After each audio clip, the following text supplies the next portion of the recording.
மக்கள் அதிகாரம் தோழர்களுக்கு கொலை மிரட்டல் விடுத்த சிவகங்கை பாரதிய ஜனதா கட்சியினுடைய தலைவர் மேப்பல் சக்தி, அவருடைய அடியாளாக அவரை போலவே கொலை மிரட்டல் விடுத்த வழக்குரைஞர் கருப்பையா, இவர்கள் இருவரையும் குண்டர் சட்டத்தில் கைது செய்ய வேண்டும் என்ற கோரிக்கையோடு தமிழகம் முழுவதும் நடைபெற்றுக் கொண்டிருக்கின்ற கண்டன ஆர்ப்பாட்டத்தின் ஒரு பகுதியாக திருச்சியிலே நடைபெறும் இந்த கண்டன ஆர்ப்பாட்டத்தினுடைய தலைவர் அருமை தோழர் கார்கி அவர்களே, எனக்கு முன்னால் கண்டன உரையாற்றி இருக்கின்ற பல்வேறு அமைப்புகளை சார்ந்த நண்பர்களே, எனக்கு பின்னால் கண்டன உரையாற்ற இருக்கின்ற தோழர் ரவிக்குமார் அவர்களே, தந்தை பெரியார் திராவிட கழகத்தினுடைய தலைவர் தோழர் சீனி விடுதலை அரசு அவர்களே, ஏனைய தோழர்களே, நண்பர்களே, நான் இந்த மேப்பல் சக்தியை பற்றி பேசுவதற்கு முன்னால் நீ நாடே பரபரப்பாக பேசிக் கொண்டிருக்கின்ற ஒரு செய்தியை தொட்டு என்னுடைய கண்டனத்தை தெரிவிக்க விரும்புகிறேன். தோழர்களே, நேற்றைக்கு முன்தினம் பாராளுமன்றத்தில் ஒரு புகை குண்டு வீசப்பட்டதாகவும் பாராளுமன்றத்திற்கே பாதுகாப்பில்லாத சூழ்நிலை நிலவுவதாகவும் கடந்த 2 நாட்களாக பத்திரிகைகளில் எல்லாம் ஏராளமான விவாதங்கள் நடைபெற்றுக் கொண்டிருக்கின்றன.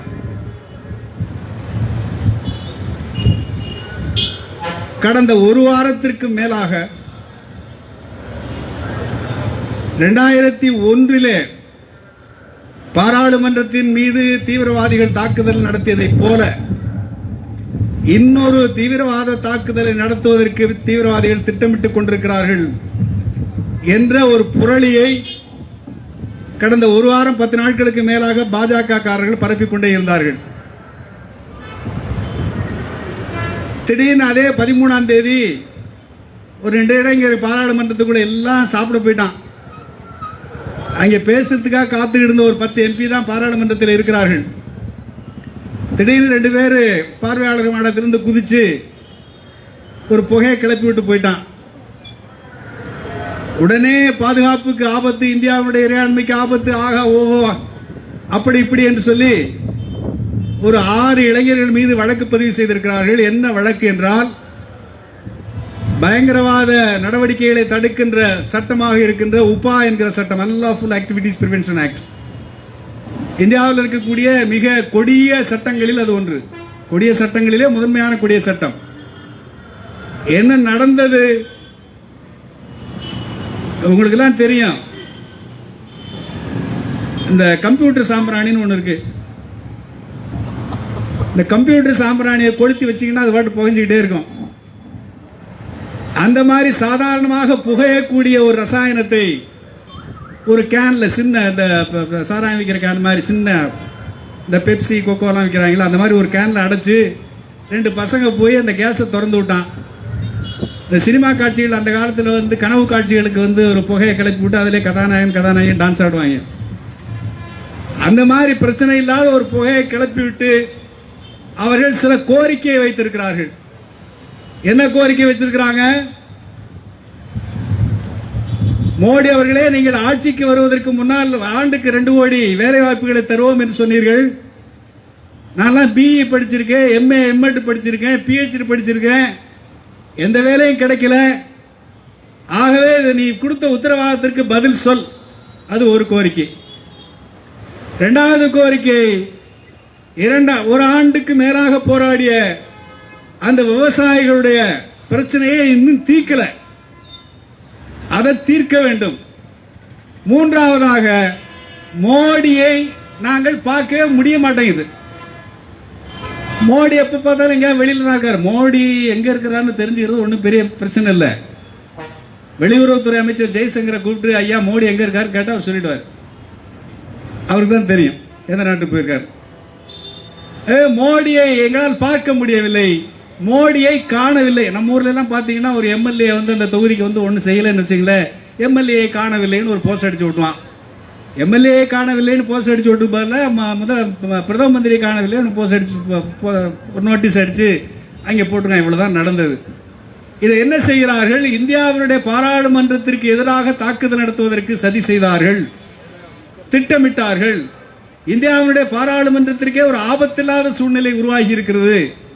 அதனால நடவடிக்கை எடுக்க வேண்டும் என்று காங்கிரஸ், திமுக எல்லாரும் ஒரே கத்தின உடனே என்ன நடந்தது என்று சொன்னால், நேற்றைக்கு முந்தா நாள் அந்த சம்பவம் நடக்குது. நேற்றைக்கு பாராளுமன்றத்திற்கு அமித்ஷாவும் பிரதம மந்திரி மோடியும் வந்திருக்கிறார்கள். ரெண்டு பேரும் பார்லிமெண்ட்டுக்குள்ள வரவே இல்லை, அலுவலகத்துக்குள்ளே உட்கார்ந்து முடங்கி இருக்கிறான், வெளியிலே வரமாட்டேங்கிறாங்க.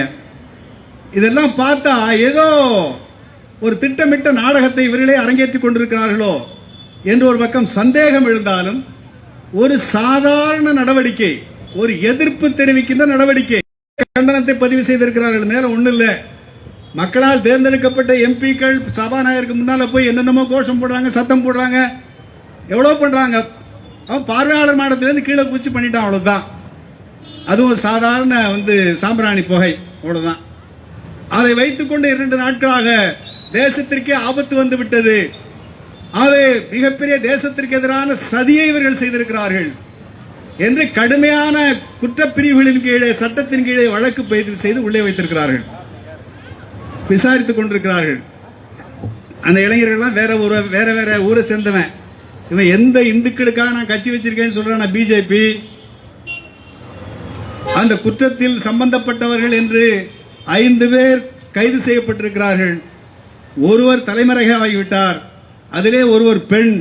இந்த 5 பேர்ல 6 பேர்ல ஒரு தாழ்த்தப்பட்டவரும் இருக்கிறார், 2 பார்ப்பனர்களும் இருக்கிறார்கள், இன்னும் வேறு உயர் சாதி என்று சொல்லிக் கொள்வர்களும் இருக்கிறார்கள்.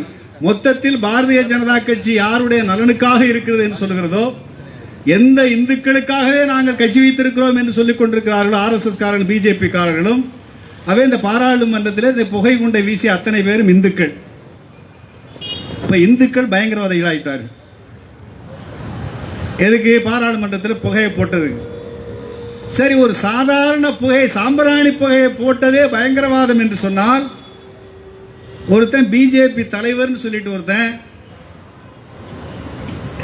சல்லி காசுக்கு பெறாத பொறுக்கியவன், இந்த மேப்பல் சக்தி என்பவன் 2006 சட்டமன்ற தேர்தலில் திமுக சார்பிலே சிவகங்கையிலே போட்டியிட்டு தோற்று போனவன். அதற்கு பிறகு சிவகங்கை மாவட்ட செயலாளராக போட்டியிட்டு பெரிய கருப்பருக்கு எதிராக கலவரம் செய்து அதன் விளைவாக திராவிட முன்னேற்ற கழகத்திலிருந்து நீக்கப்பட்ட ஒரு பொறுக்கி. அவன் எங்க போய் சரணடைஞ்சிருக்கான? பிஜேபி சரணடைகிறான்.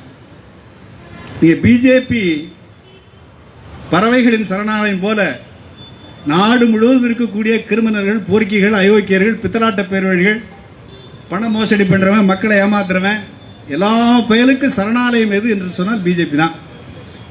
நான் வேடிக்கைக்கு சொல்லவில்லை, இந்தியா முழுவதும் பாரதிய ஜனதா கட்சியின் தலைவர்கள், மாவட்ட தலைவர்கள், மாநில தலைவர்கள் என்று சொல்லிக் கொள்ளுகின்ற எவனையும் எடுத்து பாருங்கள்.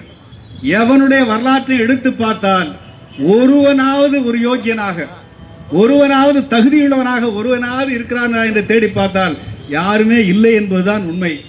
2000 பேரை போலீஸ் வச்சுட்டு கொலை பண்ணவன் பிரதம மந்திரியா இருக்கிற கட்சியில வேற எப்படி இருப்பான்? அப்படித்தான் இருப்பான். 2000 பேரை இஸ்லாமியர்களை துடிக்க துடிக்க கொன்று அந்த கொலை காட்சிகளே ரசித்த ஒரு கொடூர கொலைகாரன், உச்ச நீதிமன்றத்தை மிரட்டி யோக்கியர்னு தீர்ப்பு சொல்ல வச்சு இன்னைக்கு யோக்கிய வேஷம் போட்டுக்கிட்டு இருக்க ஒரு கொலைகாரனுடைய ஆட்சி. அமித்ஷா என்பவனுடைய பழைய கடந்த கால வரலாறு என்ன அப்படின்னு சொன்னா, ஆளை கடத்தி வைத்துக் கொண்டு மிரட்டி பணம் பறிப்பது, ஆளை கடத்தி வைத்துக் கொண்டு பல்வேறு காரியங்களை சாதித்துக் கொள்வது என்கிற தேர்ந்த கிரிமினல் அமித்ஷா. இது நான் ஏதோ என்னுடைய தனிப்பட்ட வெறுப்பின் காரணமாக சொல்லல, 2 பேருடைய வரலாறு அதுதான். மோடிக்கு இன்னொரு வரலாறும் இருக்கிறது. ஒரு பொம்பளை பிள்ளைய துரத்திக்கிட்டு இருந்தான்னு ஒரு வரலாறு, ஒரு முதலமைச்சராக இருக்கும் பொழுதே. அதெல்லாம் வழக்குகள்லாம் அந்த காலத்தில் வந்தது, யாரும் பல பேர் மறந்துருப்பீங்க. ஆகவே அதிகாரத்திலே இருக்கிறார்கள் என்பதனாலே அவர்கள் யோக்கியர்களாகவோ ஜனநாயகவாதிகளாக இருக்க முடியாது. அப்படி டாப் லெவலில் இருக்கிறவனா இவ்வளவு யோக்கியனா இருந்தானா கீழே இருக்கிறவன் எப்படி இருப்பான்? மேப்பல் சக்தி மாதிரி தான் இருப்பான். இப்ப பிரச்சனை மேப்பல் சக்தி அல்ல. மேப்பல் சக்தி சிவகங்கை மாவட்டத்தில் என்ன சொல்றான்? நீ எங்க வேணாலும் எழுதிக்க, காங்கிரஸ் கூட்டணியை ஆதரிப்போம் எழுதிக்க, ஒன்னும் பிரச்சனை இல்லை. பாசிச பாஜகவை தோற்கடிப்போம் நீ சொல்லக்கூடாது. பிஜேபி பத்தி நீ பேசக்கூடாது. அந்த வக்கீல் பேசுறான், பார்த்த உடனே எனக்கே ஆத்திரம் பொங்குதுன்னு. இது காசு வாங்கியிருக்காங்க பொங்கும். பிஜேபியை பற்றி நீ பேசக்கூடாது, வேற என்ன பேசிக்க என்று பேசுவது மட்டுமல்ல. அந்த வக்கீல் சொல்றான், அண்ணன் ரொம்ப கோபமா இருக்காரு, நீங்க எங்க வேணாலும் எழுதிங்க, தமிழ்நாட்டில் சிவகங்கை மாவட்டத்தில் மட்டும் எழுதாதீங்க. நீங்க எங்க வேணாலும் எழுதிக்க, எங்க மாவட்டத்தில் மட்டும் எழுதாதுன்னு சொல்லி எல்லா மாவட்ட பிஜேபி காரன் சொல்றான். அப்ப எங்க போய் எழுதுறது? கமலாலயத்தில் போய் தான் எழுதணும். எல்லா மாவட்டத்திலையும் வாணியம்பாடியிலே ஒரு சம்பவம் நடக்கிறது. வாணியம்பாடியிலே நம்முடைய தோழர்கள் போய் எழுதுகிறார்கள். ஏற்கனவே தோழர் சம்ஸ்கிருதம் சொன்னது மாதிரி, நாங்கள் 50 வருஷமா தேர்தலை புறக்கணித்த நாங்கள் இன்னைக்கு ஒரு அபாயகரமான கட்டத்தில் நாடு இருக்கிறது. ஆகவே இந்த சூழ்நிலையில் இந்த தேர்தலை பயன்படுத்தி மீண்டும் பிஜேபிக்கு ஆட்சிக்கு வந்துவிட்டால் இந்தியாவில் எதுவுமே இருக்காது. ஒரு அபாயகரமான கட்டத்தில் நம்முடைய கடமை இருக்கிறது, பிஜேபியை தோற்கடிக்க வேண்டிய கடமை என்பதனால இந்த தேர்தலை நாங்கள் பிஜேபிக்கு எதிரான கூட்டணி ஆதரிப்பது என்று முடிவெடுத்து எல்லா இடங்களையும் பிரச்சாரம் பண்ணிட்டு இருக்கோம். மற்ற கட்சிகள்லாம் இன்னும் முடிவே எடுக்கல. எங்களுக்கு அது பிரச்சனை இல்லை. நாங்க யாரும் தேர்தலில் நிக்க போறதில்லை, யார்ட்டையும் சீட்டு கேட்க போறதில்லை, ஒன்றும் இல்லை. அதனால தைரியமா முடிவெடுத்து, ஐயா காங்கிரஸ் எவ்வளவுதான் பிரச்சனை இருந்தாலும் காங்கிரஸ் கூட்டணி ஆதரித்து அந்த கூட்டணியை வெற்றி பெற செய்தால் தவிர இந்த பிஜேபி என்ற கிரிமினல் கும்பல் மீண்டும் ஆட்சிக்கு வந்தால் நாடு பேராபத்திலே சிக்கிக்கொள்ளும் என்கிற எச்சரிக்கை உணர்வு இந்த தேசத்தின் மீது இருக்கிற பற்றின் காரணமாக அந்த முடிவை எடுத்து நாங்கள் பிரச்சாரம் செய்து கொண்டிருக்கிறோம். இந்த வாணியம்பாடியில சோழர்கள் எழுதுறாங்க. உடனே ஒரு 10 பிஜேபி காரர் என்ன பண்றான்னு சொன்னா, நின்றுட்டு இந்த செவத்தில் எழுதிக்கிறது உடனே அழி, இல்லைன்னா இந்த செவத்தை இடிப்பேன் என்று பிஜேபி காரன் யாரை வைத்துக் கொண்டு சொல்லுகிறான்னு சொன்னா, அந்த ஸ்டேஷன், அந்த கன்சர்ன் ஸ்டேஷனுடைய இன்ஸ்பெக்டர் பக்கத்தில் வச்சுக்கிட்டு, நீ எழுதுறது அடிக்கலைன்னு சொன்னா இடிப்பேங்கிறான். இன்ஸ்பெக்டர் என்ன பண்றாரு, பிரச்சனை வேணாங்க, அதை அடிச்சிருங்க. இப்போ சம்ஸ்கிருதின்னு கேட்டா, எதுனா போலீஸ் பிஜேபி மோடி போலீஸா இல்ல ஸ்டாலின் போலீஸான்னு, அதுல ஒன்றும் சந்தேகம் வேணாம். இதை பல இடங்களில் நாம் தொடர்ந்து பேசி வருகிறோம். தமிழ்நாட்டில் இருக்கக்கூடிய IAS IPS அதிகாரிகளிலே ரொம்ப பேர் பிஜேபியினுடைய விசுவாசிகளாக இருக்கிறார்கள். இந்த தேர்ந்தெடுக்கப்பட்ட மக்கள், தேர்ந்தெடுக்கப்பட்ட ஆட்சி அதனுடைய நோக்கங்களுக்கும் கொள்கைகளுக்கும் விசுவாசமாக இருப்பதை விட ஒன்றியத்தில் இருக்கக்கூடிய RSS பிஜேபிக்கு விசுவாசமாக இருக்கக்கூடிய போலீஸ் அதிகாரிகளும் IAS IPS அதிகாரிகளும் ஏராளமாக இருக்கிறார்கள். அதனுடைய நேரடி சாட்சியங்கள் தான் இப்படி மேப்பல் சக்தி வாணியம்பாடியில நேற்றைக்கு கம்பத்தில் நம்முடைய தோழர்கள் தெருமுனை பிரச்சாரம் செய்து கொண்டிருக்கிறார்கள். கம்பத்தில் பண்ணா அவன் ஒரு 10-20 பேர் அழைச்சிட்டு வர்றான். இப்ப நம்ம ஊர்ல காசுக்கு விலை போகிறது ரொம்ப பேர் தயாராயிட்டான். அது பிஜேபியா இருந்தானா எவனா இருந்தானா காசு கொடுத்தா யாரோட வேணாலும் போய்கொள்ளலாம் என்கிற அளவுக்கு நம்முடைய அரசியல் தரமும் தாழ்ந்து போய்விட்டது. அது ஒரு பக்கம் இருக்கட்டும். 10 பேர் இருந்துகிட்டு நீ பிரச்சாரம் பண்ணக்கூடாதுன்னு தடுக்கிறான். அங்க போலீஸ் என்ன செய்கிறார்கள் சொன்னால், 2 பேர் கலைஞ்சு போங்க, பிரச்சனை பண்ணாங்க. நான் கேட்கிறேன், போலீஸுக்கு ஒரு பேர் உண்டு, சட்டம் ஒழுங்கை பாதுகாக்கின்ற ஒரு நிறுவனம், லா அண்ட் ஆர்டர் மெஷினரி. சட்டம் என்ன சொல்லுகிறது? சட்டம் ஜனநாயகத்தை வழங்குகிறது, பேச்சு சுதந்திரத்தை, கருத்து சுதந்திரத்தை வழங்குகிறது. அது வரம்புக்குட்பட்ட சில கட்டுப்பாடுகளோடு எந்த இடத்திலும் எங்களுடைய கருத்தை சொல்வதற்கான உரிமையை அரசியல் சட்டம் வழங்கி இருக்கிறது. ஆனால் அரசியல் சட்டம் வழங்கி இருக்கின்ற உரிமையை ஒரு லோக்கல்ல இருக்கக்கூடிய ஒரு இன்ஸ்பெக்டர் என்ன செய்யறாரு, எல்லாம் வேணாம் அவங்க பிரச்சனை பண்றாங்க, அதனால நீங்க போயிடுங்க. நான் கேட்கிறேன், இந்த மேப்பல் சக்தி என்ன சொல்றான், நான் 1/2 மணி நேரத்துக்குள்ள அழிக்கிறேன்னா நான் தூக்கிட்டு உன்னை கொல்லுவேன். இப்போ ஒன்ன மட்டும் இல்ல, காரைக்குடியில் எழுதியிருக்கிறான். காரைக்குடியில் எவன் எழுதியிருக்கிறான் அவனை கண்டுபிடிச்சு நாளைக்கு வெட்ட போறேன். நீ தப்பிச்சுக்கணும்னு சொன்னா போலீஸ் ஸ்டேஷன்ல போய் ஒளிஞ்சுக்க என்று பகிரங்கமாக பேசுகிறான். அந்த வீடியோ எல்லா சமூக வலைதளங்களிலும் போயிருக்கிறது. சன் டிவியிலே குற்றமும் பின்னணியும் என்கிற அந்த நிகழ்ச்சியிலே அதை முழுவதும் ஒளிபரப்பி இருக்கிறார்கள். பகிரங்கமான கொலை மிரட்டல். அந்த கொலை மிரட்டல் விடுத்ததற்கு பிறகு காவல்துறை என்ன நடவடிக்கை எடுத்திருக்கிறது? காவல்துறை மிக சாதாரணமாக ஒரு செக்ஷனை போட்டிருக்கிறாங்க. என்ன செக்ஷன்னா 294 ஆபாசமாக பேசுவது, 506 part 1 அதுவும் இந்த மாதிரி மிரட்டல் விடுப்பது நம்முடைய காவல்துறை நண்பர்களுக்கு தெரியும். ஏற்கனவே ஜீவா சொன்ன தோழர்கள்லாம் சொன்னதை போல நாங்கள் ஏதாவது ஒரு பேசியிருந்தால், ஒரு கால் பிஜேபியை மக்கள் அதிகாரம் தோழர்கள் அந்த மாதிரி பேசியிருந்தா, மேப்பல் சக்தி பேசியிருந்தா என்ன செக்ஷன் போட்டிருப்பீங்க? அவை சட்டம் ஒழுங்கை பாதுகாப்பது தான் உங்களுடைய கடமை. சட்டம் என்ன சொல்லுகிறதோ அதை பாதுகாப்பது மட்டுமல்ல, சட்டம் என்ன உரிமையை இந்த நாட்டு மக்களுக்கு வழங்கி இருக்கிறதோ அந்த உரிமையை பாதுகாத்து தருவதும் உங்களுடைய பொறுப்பு. அப்ப நீங்க அங்க போய் பிஜேபி காரனுக்கு ஆதரவாக கட்டை பஞ்சாயத்து செய்தால் அது சட்டவிரோதமான நடவடிக்கை. நீ எவ்வளவு பெரிய அதிகாரியா இருந்தாலும் சரி, அது ஒரு சட்டவிரோதமான நடவடிக்கை. எப்படி சட்டவிரோதமான முறையிலே தான் பல்வேறு இடங்களிலே காவல்துறை செயல்படுகிறது. இதை ஆட்சியில் இருக்கக்கூடிய திமுகவுக்கு நாங்கள் சுட்டிக்காட்டி இருக்கிறோம். முதலமைச்சருடைய கவனத்துக்கு இதை பல சந்தர்ப்பங்களிலே கொண்டு போய் சேர்த்திருக்கிறோம். முதலமைச்சர் நியாயமாக போலீஸ் நடக்க வேண்டும் என்று விரும்பினாலும் நம்முடைய காவல்துறை சட்டத்திற்கு உட்பட்டு நடப்பது இல்லை என்பதுதான் இன்றைக்கு இருக்கக்கூடிய மிகப்பெரிய சிக்கலாக நான் கருதுகிறேன். அதனால்தான் எல்லா இடத்திலையும் மிரட்டுறான். இப்ப எங்களை மிரட்டுறதுங்கிறது மக்கள் அதிகாரம் ஒரு அமைப்பு, நேற்று வரலையும் தேர்தலை புறக்கணித்தவர்கள் இப்போ ஏதோ தேர்தலை ஆதரிச்சு பிரச்சாரம் பண்ண இது மக்கள் அதிகாரம் பிரச்சனை என்று சொன்னால் நாளைக்கு வருவான். நாளைக்கு சிபிஐக்கு வருவான், சிபிஎம்க்கு வருவான், திகாவுக்கு வருவான். திகாவுக்கு வர்றது என்ன, இப்ப வந்துட்டான். பெரியார் பல்கலைக்கழகத்திலே ஒரு பேராசிரியர் பெரியாரை பற்றி ஒரு புத்தகம் எழுதினார் என்பதற்காக அவரை பணியிடை நீக்கம் செய்திருக்கிறார்கள். என்ன அயோக்கியத்தனம் இந்த நாட்டில்! அதுவும் பெரியார் பெயரால் இயங்குகின்ற பல்கலைக்கழகம், பெரியார் பல்கலைக்கழகம். அந்த பல்கலைக்கழகத்திலே பெரியாரை பற்றியும் பெரியாருடைய சமூக நீதிக்கான போராட்டத்தை பற்றியும் ஆங்கிலேயர்கள் செய்த சரியான சீர்திருத்தங்களை பற்றி ஒரு புத்தகம் எழுதியிருக்கிறார். நீ பெரியாரை பத்தி பேசுனது தப்புங்கிறான்.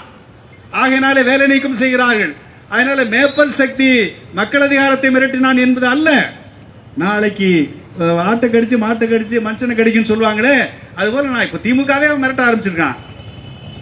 ஆவை நண்பர்களே, ஒரு ஆபத்தான ஒரு சூழ்நிலையிலே இன்றைக்கு நாடு போய்கொண்டிருக்கிறது.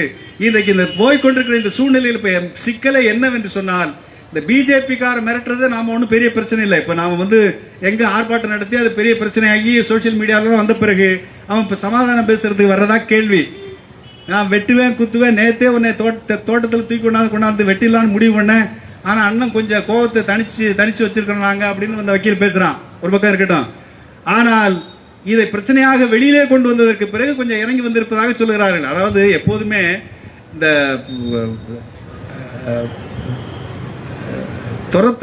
ஓடுற நாய்க்கண்டா துரத்துற நாய்க்கு தொக்குன்னு சொல்லுவாங்க. கொஞ்சம் பயந்தம் சொன்னா இவன் இந்த ரவுடிகளுடைய இயல்பான குணம் என்னன்னு சொன்னா, அவனுடைய மிரட்டலுக்கு பணிந்தால் வடிவேல் மாதிரிதான். அவன் கதவை மூடிட்டு போறான்னா திறந்து நிறுத்திருக்கிறான். ஆமா, அவன் கதவை திறந்து வச்சிருந்தான்னா அவனுக்கு நாம அடிமை, ஓடிட்டான்னா அவன் நம்மளுக்கு அடிமைங்கிற மாதிரி.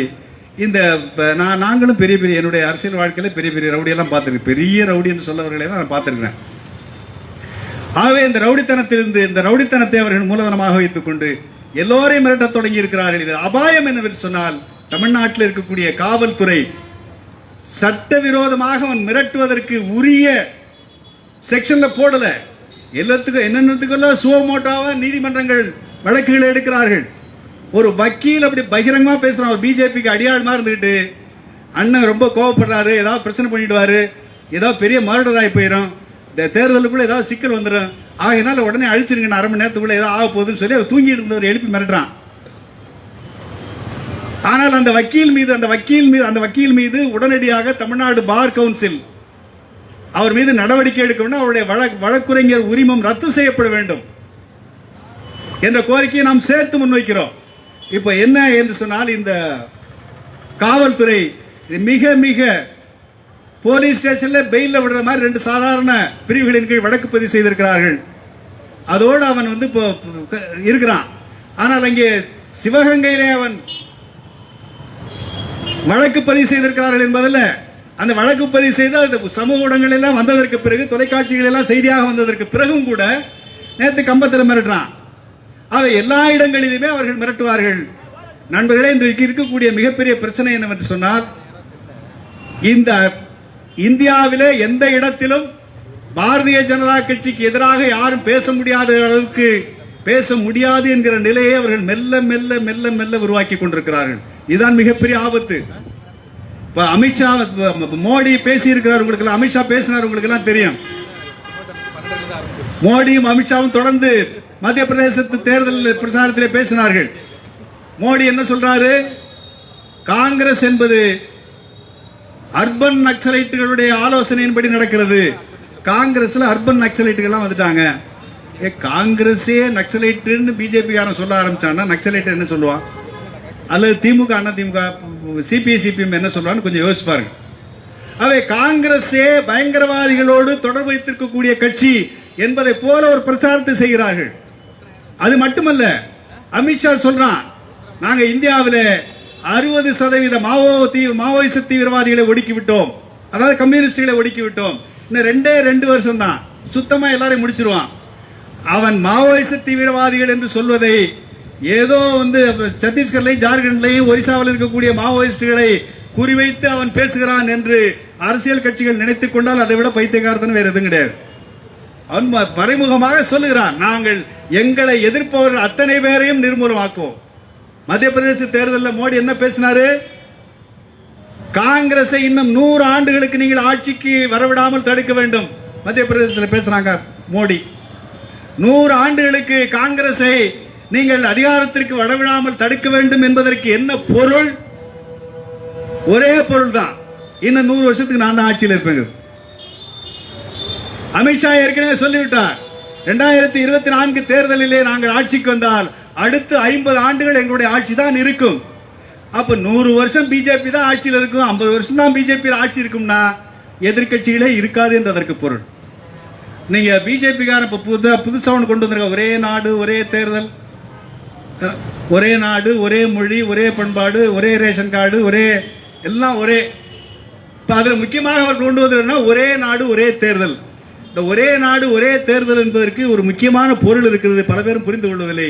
சட்டமன்றத்துக்கு தனியா தேர்தல் வச்சா பிரச்சனை, ஒவ்வொரு நாளும் தேர்தலே சந்திக்க வேண்டியதுக்கு செலவாயிட்டு இருக்குன்னு ஒரு பித்தலாட்டம் அவன் பேசுற பேச்சு உண்மை அது அல்ல. ஒரே நாடு ஒரே தேர்தல் என்று சொன்னால் ஒரே நாடு சரி, ஒரே தேர்தல்னா ஒரு தேர்தல் மட்டும்தான், அதுக்கப்புறம் தேர்தல் இருக்காதுன்னு அர்த்தம். One nation one election, thereafter no election. அதான் அவருடைய. ஆகவே அவர்கள் ஜனநாயக உரிமைகள் சட்டங்கள் இவையெல்லாம் பிஜேபி ஆர்எஸ்எஸ்க்கு மிகப்பெரிய தடங்களாக இடையூறாக இருக்கிறது. அதனால இதெல்லாம் ஒழிக்கணும் அப்படின்னு சொன்னா மனு தர்மம் என்கிற மனு தர்ம ஆட்சியை, பார்ப்பன மேலாதிக்கத்தை நிரந்தரமாக நிலைநாட்டுவது, 100 ஆண்டுகளுக்கு அசைக்க முடியாத அளவுக்கு நிலைநாட்டுவது என்பதுதான் மோடியினுடைய பிரச்சாரம். 100 ஆண்டுகளுக்கு காங்கிரஸ் ஆட்சிக்கு வரவிடக்கூடாது என்று மக்களிடம் வைக்கின்ற அந்த கோரிக்கைக்கு பொருள், நாங்கள் 100 ஆண்டுகளுக்கு மேலாக எங்களுடைய அதிகாரம் தான் இருக்கும். மக்கள் காங்கிரஸ் ஓட்டு போட்டு தேர்ந்தெடுக்க போறாங்களா இல்லையாங்கிறது அப்புறம் பார்ப்போம். எந்த விதத்திலேயாவது எங்களுடைய பார்ப்பன மேலாதிக்க பாசிச அதிகாரத்தை நிரந்தரமாக்குவோம் என்பதுதான் அவர்களுடைய நோக்கமாக இருக்கிறது. மத்திய பிரதேசத்தில் பேசுறத நாளைக்கு பேசுவான். கர்நாடக தேர்தலில் பேசினார்கள், பகிரங்கமாகவே மதவாதத்தை பேசினார்கள். நீ ஓட்டு போடுது ஜெய் ஸ்ரீராம் சொல்லிட்டு ஓட்டு போடுங்கிறான். இப்படி ஒரு பிரதமரே அரசியல் சட்டத்திற்கு எதிராக, இந்த அரசியல் சட்டத்தின் அடிப்படை கோட்பாடுகளுக்கு எதிராக தேர்தலிலே பிரச்சாரம் செய்கிறார்கள், பகிரங்கமாக எதிர்க்கட்சிகளை மிரட்டுகிறார்கள்.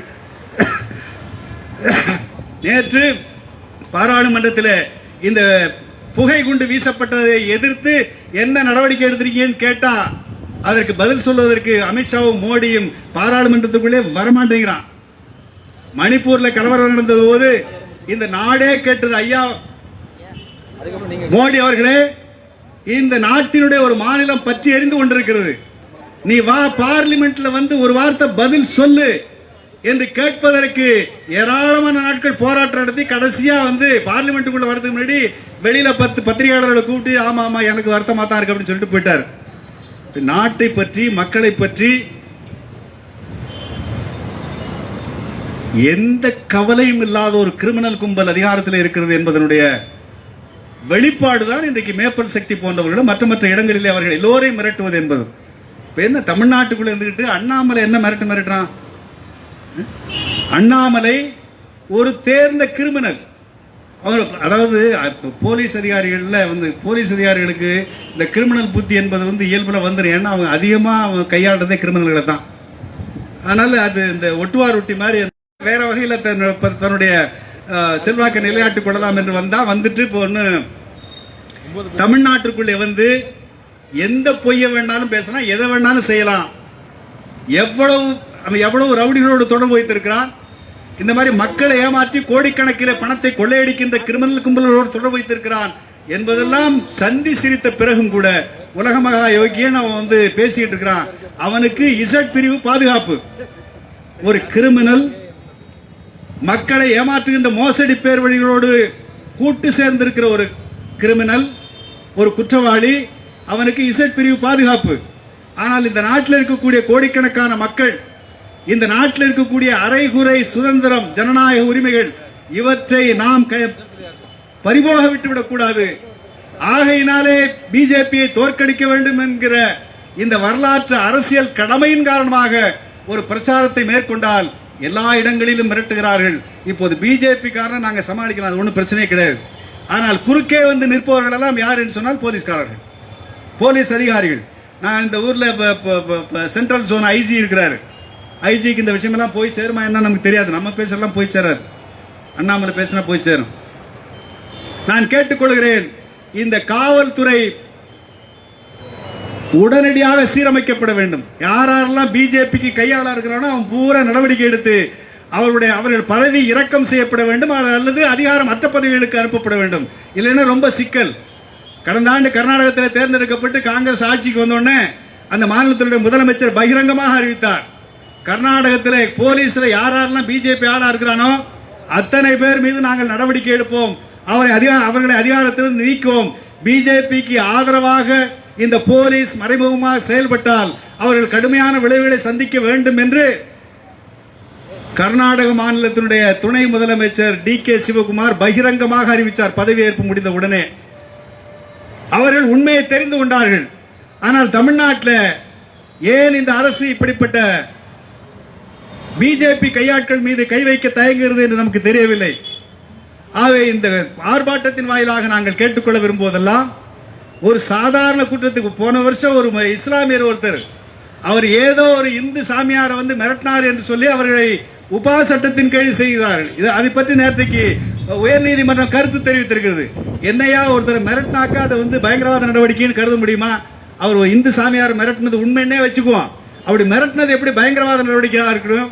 பயங்கரவாத நடவடிக்கை என்பது இந்த சட்டத்தின்படி இந்தியாவினுடைய இறையாண்மைக்கு, இந்தியாவினுடைய ஒற்றுமைக்கு, இந்தியாவினுடைய அடிப்படை கோட்பாடுகளுக்கு எதிராக ஒரு செயல் செய்யப்பட்டால் தான் அது பயங்கரவாத நடவடிக்கை. இந்தியாவினுடைய இறையாண்மை, ஒற்றுமை, இந்தியாவினுடைய பாதுகாப்பு, இவற்றிற்கு எதிராக ஊர் விளைக்கக்கூடிய செயல்களை செய்தால்தான் அது பயங்கரவாத நடவடிக்கை என்று சட்டம் சொல்லுகிறது. மேப்பல் சக்தி மிரட்டான். அதைவிட சாதாரணமாக பேசுபவர்கள் எல்லாம் உபா சட்டத்தில் கைது செய்யப்படுகிறார்கள். பல்வேறு கொடூரமான வழக்குகளில் பேசினா செய்திருக்கட்டும். போலீஸ்காரங்க சும்மா ஒருத்தனை உள்ளர வைக்கணும், பெயில் இல்லாம உள்ளர வைக்கணும்னு சொன்னா உடனே 506 பார்ட் 2 தான் போடுவாங்க, கொலை மிரட்டல் விடுத்தார் என்று. அது தமிழ்நாட்டில் இருக்கக்கூடிய காவல் நிலையங்களுக்கு கூட நிறைய 506 பார்ட் 2 கேஸ் பூரா எடுத்துக்கிட்டா முக்கால்வாசி பொய் கேஸா இருக்கும். ஆகவே ஒருவரை மிரட்டுவதற்கு, பழிவாங்குவதற்கு இந்த சட்டங்களை பயன்படுத்துகிறீர்கள். ஒரு பகிரங்கமாக மிரட்டி இருக்கிறார். நான் தோட்டத்தில் தூக்கி கொண்டாந்து தீர்த்து கழுத்து அறுப்பேன் பேசியிருக்கிறான்.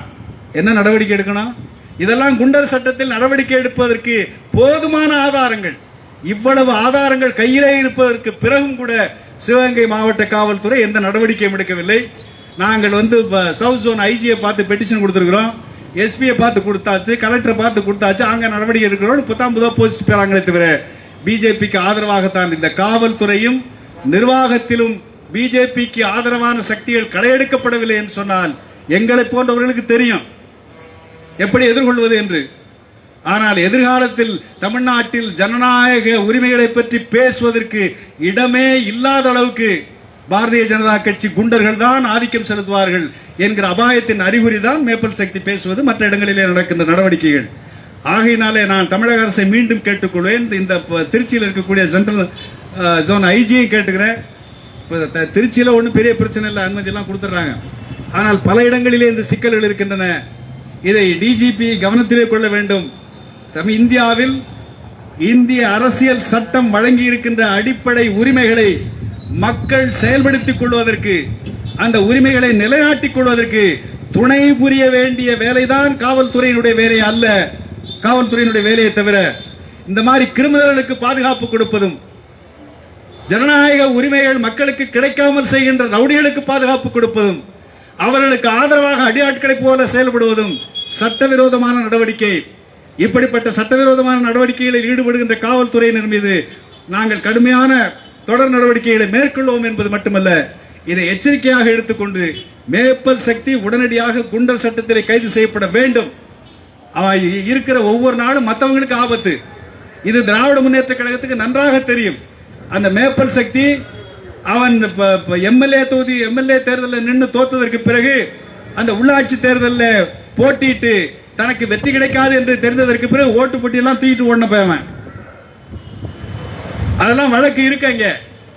ஆகவே காவல்துறையினுடைய பதிவுகளிலே ஒரு கிரிமினல், ஒரு ரவுடி என்று அறிவிக்கத்தக்க எல்லா குற்றங்களையும் செய்தவன், ஆனால் பிஜேபி தலைவன் என்பதற்காக காவல்துறையினுடைய ஒத்துழைப்போடு இப்படி அரசியல் இயக்கங்களை அவன் மிரட்டுவானால், அதற்கு காவல்துறை துணை போகுமானால் இதன் மீது நாங்கள் கடுமையான எதிர் பிரச்சாரத்தை நாங்கள் மேற்கொள்ள வேண்டியிருக்கும். இதை தமிழக அரசு, குறிப்பாக திராவிட முன்னேற்ற கழக அரசு, அதிலும் குறிப்பாக திராவிட முன்னேற்ற கழகத்தினுடைய தலைவராக இருக்கிற மரியாதைக்குரிய முதலமைச்சர் மு.க. ஸ்டாலின் அவர்கள் இந்த அம்சங்களை எல்லாம் கணக்கில் எடுத்துக்கொண்டு உரிய நடவடிக்கை எடுக்க வேண்டும். அந்த போட்டிருக்கிற எஃப்ஐஆர் உடனடியாக மாற்றணும், செக்ஷனை கடுமையான செக்ஷனை போடணும், அதில் குண்டாஸ் ஆக்ட்ல உள்ளே தள்ள வேண்டும்.